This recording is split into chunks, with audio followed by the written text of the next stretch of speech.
jam-jam kritis ya, jam 3:30. Kritis apanya, Mbak? Kritis ngantuk, lapar, apalagi hujan. Sesi kali ini saya nggak mau yang ribet-ribet kok, kita diskusi aja, saling sharing. Mungkin ya bagi teman-teman mungkin ada hal yang masih baru, tapi mungkin sebagian sudah sangat familiar tentang presentasi dan sebagainya. Oke, mungkin mau perkenalan saya dulu kali ya. Oke, nama lengkap saya Albertina Andriani, biasa dipanggil Tina. Sudah nikah atau belum? Kebetulan masih single. Kenalin. Nggak apa-apa kan masih single. Oke, kira-kira itu mungkin. Kalau dari sisi profesional saya udah lama bekerja di industri training, tapi memang trainingnya lebih banyak ke arah soft skill ya. Lagi tiba-tiba bersambutlah datang ke Proxis di awal Januari kemarin. Semoga kehadiran saya kali ini di Proxis bisa memberi warna baru, dan semoga teman-teman juga bisa saling support ya nanti ke depannya. Harapannya bisa saling dukung satu sama lain. Oke, kesempatan kali ini sesinya adalah mengenai teknik visual presentasi. Sebenarnya kalau dalam presentasi itu kita nggak hanya bicara mengenai visual, ada banyak hal. Tapi untuk kali ini kebetulan saya hanya memfokuskan di visual terlebih dahulu. Nantinya setelah dari visual ini mungkin kita akan ngarah lebih lengkap di bagaimana membuat presentasi bisnis yang efektif dan powerful. Nah, nanti makanya tadi teman-teman nanti akan diberikan tugas. Kalau tugas itu oke, kita bisa belajar lagi bareng sama-sama. Kalau mau langsung ke saya coaching juga nggak apa-apa, saya sangat terbuka, asal disediakan waktu aja sama teman-teman nanti ya. Oke, untuk mensingkat waktu. Nah, kalau lihat siapa sih nih bapak ini? Beliau ini adalah John Medina. Beliau adalah pengarang buku namanya Brand Rules. Di buku tersebut beliau bilang bahwa kita ini seorang manusia sangat lebih tertarik dengan sesuatu hal yang menarik itu secara visual. Karena manusia itu tidak senang melihat hal-hal yang boring, yang membosankan untuk dilihat. Sebenarnya ujung-ujung kalau teman-teman melakukan presentasi, apa sih harapan paling terbesar yang diharapkan dari audiens? Ada yang bisa jawab? Kalau mau presentasi yang diharapkan dari audiens? Tertarik kan ya? Tertarik, memberikan perhatian kepada presentasi kita, dan mereka juga bisa memahami pesan apa yang kita sampaikan. Nah, menurut beliau ini adalah seorang pakar di bidang cara kerja otak dan juga penulis buku. Beliau menyampaikan bahwa orang akan jenuh pada saat ditampilkan sesuatu yang bentuknya kurang visual, tidak menarik perhatian. Makanya inilah pengantar saya kenapa saya memberikan gimana sih cara mengoptimalkan teknik visual itu dalam presentasi. Selain dari pendapat beliau, ini adalah pendapat dari Neuroscience di tahun 2008. Ini juga menyampaikan hal yang sama, bahwa rangsangan sensor kita 75% itu menerimanya itu dalam bentuk visual, penglihatan. Jadi seseorang bisa memahami dengan cepat apabila itu disampaikan secara visual. Jadi kerasa ya betapa pentingnya untuk mendapatkan sesuatu itu secara visual. Oke, kalau di presentasi untuk visual apa sih yang dibuat di slide-nya kan pastinya kan? Nah, sebenarnya kalau untuk teknik visual di presentasi ada ciri-ciri slide presentasi yang baik. Ciri-ciri itu ada 3 prinsipnya. Yang pertama yaitu sederhana. Teman-teman kenal almarhum Steve Jobs kan? Oke. Beliau itu kenal? Gak kenal? Ada yang pernah ngelihat beliau saat presentasi waktu iPad baru pertama kali keluar? Terlihat kan bagaimana beliau sangat menarik perhatian audiens, terus bagaimana beliau menjelaskannya dengan bahasa yang sangat mudah. Dan kalau mau diperhatikan juga di slide-slide yang beliau perlihatkan tuh kebanyakan bentuknya gambar, font yang besar dan sebagainya. Nah, beliau tuh salah satu penggemarnya Steve Jobs. Seneng banget karena beliau tuh punya prinsip yang namanya kesederhanaan itu adalah sesuatu yang indah menurut beliau. Kadang kesederhanaan itu yang memang sifatnya sesuatu yang kompleks, bagaimana kita bisa buat menjadi sederhana, bagaimana menjelaskan. Karena kan kita bisa pahami ya, nggak semua audiens itu bisa memahami cara berpikir kita. Jadi bagaimana kita menyampaikan itu dengan teknik visual agar lebih mudah dipahami oleh para audiens. Sederhana itu indah, Mbak Indah. Pas ya Mbak Indah juga yang ingin. visual yang baik itu bisa menggugah seorang untuk bertanya atau menggugah seorang untuk melihat apa yang menarik dari ini, apa yang ingin saya perhatikan dari slide dengan visual yang baik seperti itu. Nah, itu diperlukan memang kesederhanaan. Kesederhanaan ini akan muncul pada saat kita sudah tahu terlebih dahulu ide apa yang mau kita sampaikan pada saat kita membawakan presentasi. Makanya kalau nanti belajar secara lengkap, membuat ide atau membuat sketsa pesan yang akan kita sampaikan itu juga sangat penting. Jadi saling berhubungan memang. Nggak bisa sendiri-sendiri, ini mungkin kebetulan ya satu bagiannya dulu yang mau dijelaskan. Oke. Memiliki tampilan visual yang baik. Nah, memiliki tampilan visual yang baik itu gimana sih caranya? Pertama itu adalah kontras yang kuat. Buat apa sih ada yang namanya kontras itu? Kontras itu berarti menciptakan perbedaan antar elemen. Di sini teman-teman bisa lihat nggak apa yang berbeda? Nggak ini ya. Kelihatan nggak kontrasnya? Ada perbedaan elemen di sini. Lihatnya di mana? Tulisan sama warnanya. Lalu apalagi yang terlihat kontras? Fontnya, oke. Lalu ada lagi? Warna betul, font. Cahaya, oke. Ada lagi? Melihat menjadi sesuatu yang kontras gambarnya. Ukuran ya. Ukuran. Size meters ya. Ada satu yang paling penting. Gambarnya. Betul, gambarnya Pak. Yang paling esensi justru gambarnya yang dipilih. Tadi yang teman-teman sebutkan udah betul. Itulah yang elemen-elemen membuat suatu visual itu menjadi kontras dari sisi warna, sisi font, ukuran, dan gambar. Ini yang nanti saya jelaskan. Buat apa sih kita harus buat slide presentasi itu harus kontras? Kontras itu menciptakan fokus. Buat apa fokusnya? Ada yang bisa jawab? Fokus di sini maksudnya apa? fokus terhadap maksud pesannya yang disampaikan. Betul, Mbak Lani, betul. Ajis luar biasa. Betul sekali. Multitasking. Mas Ajis kan udah pintar. Fokus di sini memang betul seperti Mas Ajis dan Mbak Lani sampaikan, agar pesan utama yang disampaikan itu dapat. Kenapa kontras itu juga harus namanya elemen fokus. Lalu hierarki. Kenapa butuh hierarki? Saya ajak mikir dikit ya biar nggak ngantuk.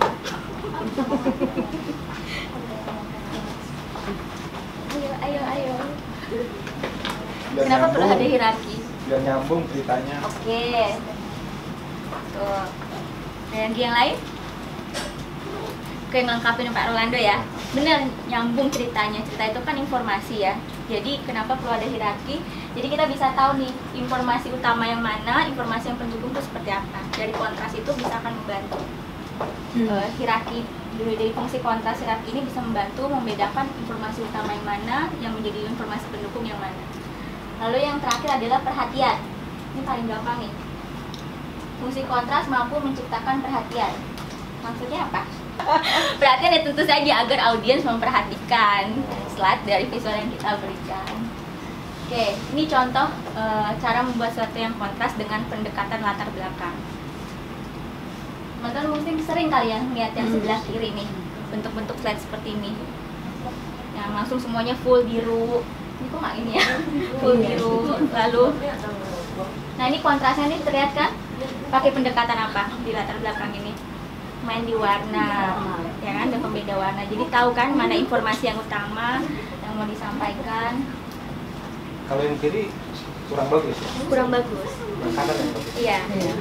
Nah, itu main di Belum warna yang tadi. kiri kayaknya. Ini ya, yang bagus, yang benar sama yang nggak benar gitu. Iya. Ini contoh kalau dari sisi pakai background yang latar belakang. Oke.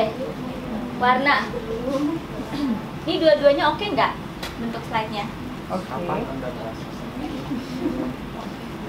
Oke nggak tampilan dua-duanya? Oke sih. Oke. Bisa terlihat nggak mana informasi utama, mana informasi yang pendukung, mana yang menjadi fokus, mana yang tidak? Lihat nggak di slide ini? Lihat nggak dua-duanya di slide ini? Ya. Kalau Yang untuk dapetin fokusnya mungkin yang ada warna kuningnya kali ya. Oke. Sebenarnya di kedua slide ini betul, dua-duanya sama-sama oke. Hmm. Kalau yang ada gambar jam itu karena ada bantuan dari image yang mendukung. Karena dia berbicara mengenai waktu dan produktivitas. Kalau misalnya kita bicara produktivitas itu kan pasti ada hubungannya dengan waktu, dan di sini menggunakan analogi jam tangan. Lalu kalau yang di samping kanan yang ada gambar hitam itu gradasi, itu main di warna, memang lebih ke warna, tapi gambar pun juga sangat mendukung kan, ada orang sedang berpikir, konsentrasi tinggi. Nah ini hanya teknik-teknik mengoptimalkan desainnya seperti apa. Ada yang bentuknya mau pakai gambar atau kita bermain di gradasi. Dua-duanya ini betul. Font, tadi saya bilang Mbak Versya ya, font menciptakan kontras. Ada kontrasnya di sini terlihat di font? Iya. Lihat sekali ya. Pesan utama yang mau disampaikan juga terlihat kan? Informasi mana yang utama, informasi yang pendukung. Ya, betul. Main di ukuran juga kan tadi masih sudah sampaikan. Sama kayak ini gratis termen kondisi. Betul. Kalau conditionnya fontnya langsung cuma 10 ya. Gratisnya fontnya 80. Tapi di flyer juga begitu kan? Flyer kita juga gitu kan? Marketing. Betul. Ukuran. Kalau yang di slide ini ukurannya bermain di font, yang samping kanan yang ada gambarnya bermain di image. Terlihat kan kontrasnya gimana? Oke. Lalu yang terakhir ini adalah yang perhatian. Ada sesuatu yang berbeda nggak lihat di sini? Menciptakan kejutan kalau di slide ini. Apa yang terlihat menciptakan kejutannya?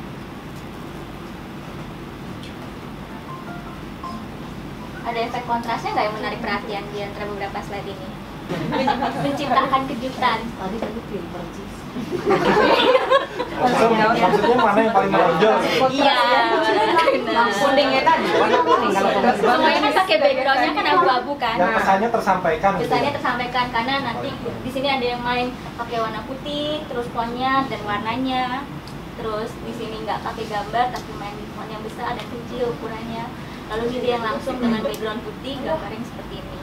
Ciptakan sesuatu yang berbedanya itu sangat langsung dapat terlihat di slide yang seperti ini. Ciptakan dulu. Yang suami gambarnya cowok apa cewek? Cowok pak, cowok. Oh, Ini cowok ada ya? anaknya, ini kok ada anaknya. Cowok sendiri kan? Cowok sendiri.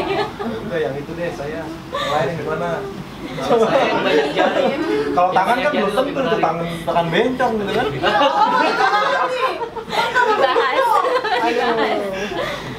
Oke, di bagian kontras ini. Nah ini kita mau bicara kontras ya. Kalau dalam teknik paling utama itu membuat slide visual di presentasi adalah kontras tersebut. Jadi udah tahu kan ya? Coba ulangin, kita sama-sama ulangin. Apa aja yang bisa memberikan efek kontras? Ukuran, gambar, font, sama warna. Pinter. Berarti nggak ngantuk ya? Hadiahnya Mbak. Hadiahnya. Iya, kurang. Kalau presentasi dapat apa bawa coklat-coklat? Mbak, itu aja di bagian Ini ada lengkap. Ya kasih aja lempar gitu kalau benar gitu kan. Kuenya boleh. Oke, teman-teman kalau ada yang ditanyakan untuk fungsi kontras ini dulu, Enggak lanjut. kita lanjut saja ya. Yes. Kita tadi udah memahami ya mengenai fungsi kontras, dan tadi ada satu hal yang disampaikan bahwa dalam membuat teknik visual presentasi yang paling utama adalah dari sisi gambar. Rolando tadi sebutkan, betul sekali. Nah sekarang bagaimana sih caranya mengoptimalkan gambar tersebut? Terkadang banyak bukan kesalahan yang mungkin sudah kebiasaan yang banyak saya lihat dari teman-teman yang kalau pada saat membuat slide presentasi itu dalam saat pemilihan gambar terkadang banyak yang dari cara satu yang saya perhatikan insert picture. Rata-rata orang kebanyakan copy paste langsung di slide. Ada yang seperti itu? Dukungnya begitu soalnya, nggak ada dukungan lain. Oke, itu satu yang sering Tetap minta sama bagian. sering diperhatikan. Lalu yang kedua dalam memilih gambar, mengambil resolusinya yang kurang optimal. Jadi terlihat pada saat ditampilkan itu blur atau terlihat masih ada watermarknya terkadang. Itu sering banget saya lihat. Lalu di hal lainnya adalah cropping, terkadang mungkin mau crop bagian sesuatu atau mau memotong gambar, tapi yang terjadi akhirnya main ditarik atau jadi kecil sekali atau jadi terlalu besar hingga akhirnya tidak optimal dan tidak proporsional image-nya. Nah, gimana sih teknik-tekniknya? Ini agak teknikal, mungkin teman-teman yang di design and development ya, ini mungkin yang nanti coba kita sama-sama belajar ya. Oke, tips menggunakan gambar. 1. Gunakan gambar yang sesuai. Seperti tadi ya, harus relevan ya gambarnya, kita inti pesannya apa dengan gambar yang mau kita sampaikan seperti apa. Jangan bilang nanti produktif tapi totalnya gambar makanan, kan gak nyambung kayak gitu. Lalu terlihat nih di slide yang ini, fokus. Relevan kan gambar yang dipilih? Karena di sini adalah seorang bapak yang sudah mengerjakan sesuatu yang dia sangat fokus sekali dengan pekerjaannya. Lalu gunakan ukuran dengan tepat. Ini kalau memperbesar gambar bisa dibuat dalam bentuk besar atau bisa nanti dibuat kecil, tapi nanti bisa ditambahkan dengan desain shape dan sebagainya. Itu bisa menjadikan slide yang ini sangat sederhana tapi pesannya jadi kuat. Sebenarnya kan ini sangat sederhana sekali kan. Ini mau sampaikan apa sih kalau di slide ini? Siswa SD di Indonesia. Satu slide, satu pesan yang bisa melihat siswa SD di Indonesia. Tapi dia membuatnya jadi terlihat sangat bagus dan kontras karena penggunaan ukuran yang tepat.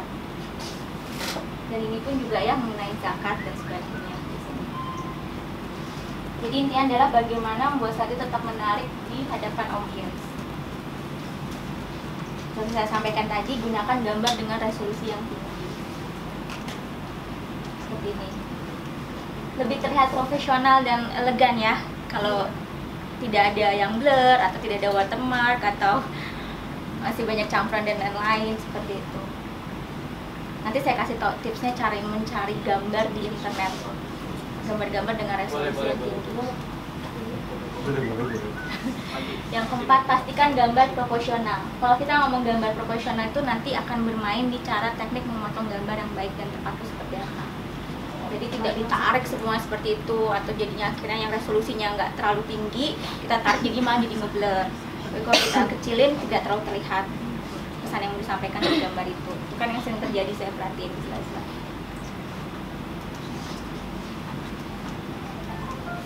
Pastikan posisi gambar tepat. Nah, seperti ini contohnya. Apa yang terlihat kalau ini posisinya tepat dan terlihat visualnya bagus? Tulisan kepalanya ada sini, tulisannya ada di sebelah sini. Betul sekali. Nggak ngebelakangin, tulisannya nggak di belakang kepalanya. Nggak di mukanya. Nggak ada jidatnya. Iya nggak di jidatnya. Betul. Pak saya masih bagus loh pak muka. Bapak di sini.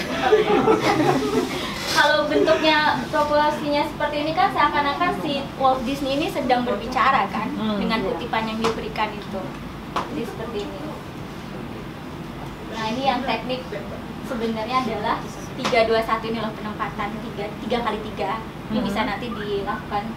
Ada lagi caranya kalau mau dibahas lebih mendalam, ada lagi caranya untuk penempatan secara proporsional. Komposisi ya. Komposisi betul. Betul. Ajis tuh belajarnya tuh. Kalau misalnya gambar nggak nemu yang relevan dengan ide atau pesan yang mau kita sampaikan, nggak usah dipaksakan juga, tapi kita bisa bermain dengan font seperti ini. Tetap ya, pesan yang utamanya apa yang disampaikan bisa kita lihat di sini. Perpaduan teknik font-fontnya, kombinasi font. Dari kombinasi font maupun ukuran fontnya juga bisa.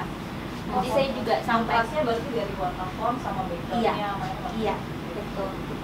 Nanti saya kasih juga link untuk cari font-font yang bagus di mana. Ada di internet yang gratis juga. Banyak kok kamu dicari. Nah, ini dia tips mendapatkan gambar. Di flickr.com. Tapi kalau untuk Flickr ini kita harus register dahulu ya. Nggak bisa ngambil. Jadi kalau punya account Yahoo bisa langsung ke Flickr, atau punya Facebook juga bisa langsung ke Flickr. Kalau belum harus register dulu untuk Flickr. Flickr ini biasanya dia lisensinya bisa untuk commercial use. Jadi kadang kan kalau di website itu kalau kita ngambil gambar ada yang hak ciptanya ya, kalau untuk copyright dan sebagainya. Nah kalau di Flickr ini ada yang untuk commercial use, jadi kita bisa lihatnya tuh nanti ke sini ke search, cari misalnya keyword yang mau dicari tentang apa. Misalnya kayak ini kan tadi jam ya, times. Nah ini dapat nih gambarnya, kita cari. Di sini adalah ukurannya. Ada beberapa yang memang di sharing for free, tapi ada juga beberapa yang nggak bisa di download sama yang upload gitu ya, yang punya akunnya. Biasanya ada juga seperti itu. Jadi saya selalu sarankan pilih yang large dengan resolusi yang tinggi. Oke, tinggal kita download, hasilnya kita save, bisa kita gunakan. Lalu yang kedua ini Shutterstock, tapi ini berbayar. Kecuali kalau dia lagi ada free image tiap minggu. Kebetulan saya daftar Shutterstock, kadang tiap bulan itu dia ada ngasih link, ada free gambar-gambar dari Shutterstock, tapi cuma dikasih mungkin 4 atau 5 gambar kayak gitu. Tapi biasanya suka saya save. Oke, selain ini ada lagi yang mau saya kasih tahu, picjumbo.com. Picjumbo itu juga gratis ya. Lalu unsplash.com itu juga gratis. Ini mau. Tolong dah saya nggak sempat. Picjumbo, unsplash.com, lalu footer.com, footernya pakai Foxtrot ya, footer.com. Foxtrot, Oscar, Tango, Echo, Romeo itu juga gratis. Kalau biasa teman-teman kan biasanya yang saya lihat selalu search di Google Image ya, search langsung keluar gitu kan. Tapi kadang resolusinya ada yang bagus, ada yang kurang, tapi dipaksain aja nih gambarnya, soalnya gambarnya yang paling relevan, jadi gue ambil aja gitu kan. Tapi begitu ditaruh resolusinya kurang seperti itu. Oke, itu dari gambar ya. Sekarang yang tadi saya bilang nih, kesalahan yang paling sering, copy paste image di slide presentasi. Sebenarnya melakukan copy paste itu sangat salah ya, karena terkadang pada saat kita menaruh itu di slide, itu akan buat slide kita ngehang biasanya, karena dia akan loading terus kan dari copy paste itu. Pernah ada yang ngalamin pasti kayak gitu. Tapi kalau nanti tiba-tiba resolusinya itu cukup besar, nah sebenarnya ada teknik yang emang lebih efektif ya menurut saya. Kita pilih ke insert, picture, pilih gambar. Jadi kita kalau bisa sih dari satu folder ya, yang teman-teman biasa naruh untuk semua kumpulan image. Terserah mau di D atau di external hard disk atau di mana, nanti dikasih aja namanya image gitu. Kalau saya sih tips saya biasa udah punya satu gambar yang isinya semua image library baru. Habis pintar pandai Lalu seperti ini nih nanti. Nah ini tergantung foldernya kan ya, teman-teman taruh di mana folder gambar-gambarnya.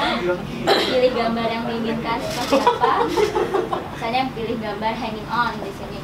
Nah kalau sudah insert biasanya kan belum tentu gambarnya itu kayak tadi kan, ini masih size-nya masih kurang, masih perlu dirapiin lagi.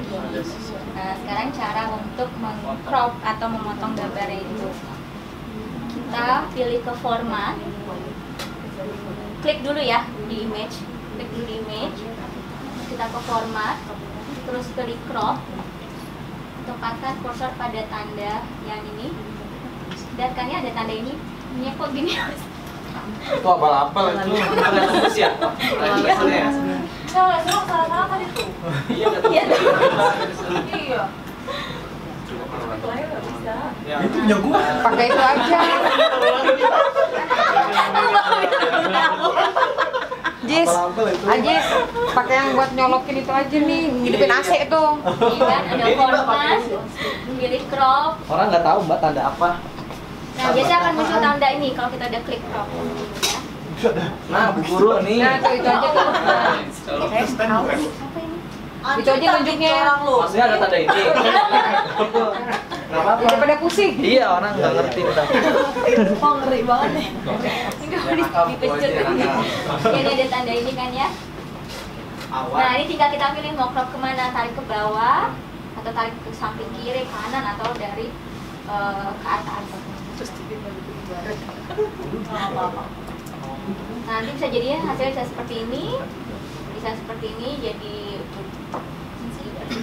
bisa seperti ini. Oh, kalau dia nggak akan, kalau kita tarik ke bawah kayak gitu panjang, dia nggak akan panjangin badan ya? Enggak, karena kan kita nanti akan main di sini Mbak lagi. Akan edisi sini kan? Ke sini atau ke sini tergantung kebutuhan kita. Saya mau ngambil Oh iya, dia panjang cuman, ini. oh iya. Motong ya Bang? Iya, motong. Bukan yang Bukan menyon. sudut yang memperkecil ya. Kalau sudut yang memperkecil nanti pada saat di sini dibanding. Nah, yang pas saat di sini nih, nah ini kadang kalau memperkecil sudut, saya biasanya menyarankan kalau nggak main push up seperti ini atau kita ambil dari sini nih. Height atau width-nya. Oh, langsung motong aja ya. Itu, iya. Apalagi kalau bikin shape-shape yang maunya bentuknya sama semua ya. Biasanya saya sarankan di sini atau copy paste lagi atau gimana. Tapi biasanya saya senang main di sini. Height sama width-nya saya samain aja. Sama ya. Betul. Betul, kayak gitu.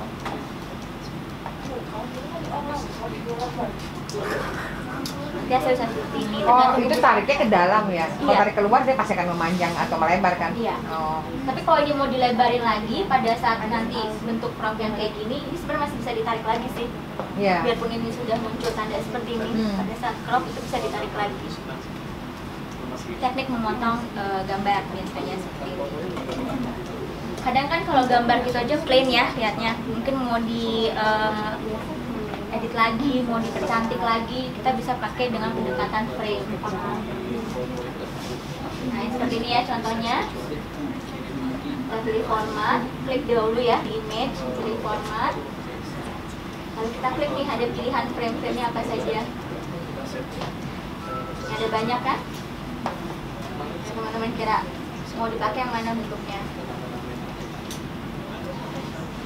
Bisa seperti ini, seperti ini, seperti ini. Ganti frame. Nah, yang ini nih, yang orang selalu bukan salah sih. Mereka teknik gradasi ini saya yang mungkin nanti buat tugas ya, saya lebih senang bikin yang ini, teknik gradasi ini. Kalau kebanyakan orang melihat teknik gradasi ini kalau lihat sekilas di slide presentasi buatnya di Photoshop ya. Kebanyakan selalu mengira seperti itu, tapi kenyataannya enggak. Ini bisa dibuat di PowerPoint. Tulisannya ya tetap pakai teks biasa, kan kayak teks biasa untuk judul kan. Kalau yang tadi ini teknik gradasi pada saat gambar ini. Jadi ada space kan untuk naruh tulisan, jadi nggak keblok semua dengan gambar.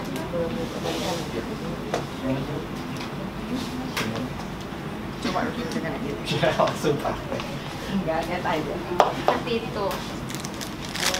Ya, kira-kira itu sih teknik visual presentasi yang mau saya jelasin. Tapi untuk kata penutup ya, namanya ilmu. Kalau misalnya retainer itu berarti emang biasanya kita harus pakai itu ya, karena Iya. mau bloknya sebagian ya. Iya, Kalau betul. kita pilih bentuk lain nanti dia cuma Enggak. bloknya.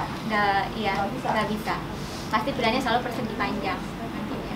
Mau nanti bentuknya kita, karena itu tadi kan horizontal, vertikal ya, jadi bentuknya pasti panjang di vertikal. Atau kita mau bikin gradasinya dari bawah ke atas, jadi kita bisa ya horizontal seperti itu. Nah, untuk penutup, menurut saya namanya ilmu harus terus dilatih ya. Kalau nggak dilatih, jadi nggak dapat ilmunya. Jadi saya minta teman-teman mulai coba-coba. Nanti saya akan share ini file ini, ya. Saya share. Jadi Mau ya itu di-share kan? iya pasti nanti saya share. Jadi teman bisa ikutin langkah-langkahnya dan buat gradasi seperti apa. Sama itu tadi yang Mbak Tina info yang bisa ngambil huruf itu dari Oh iya, apa yang oh iya bisa nanti pakai. saya kasih juga di situ. Nah, yang terakhir ini ada tugas. Dan tadi saya bilang Tugas ya. hanya buat 1 slide aja.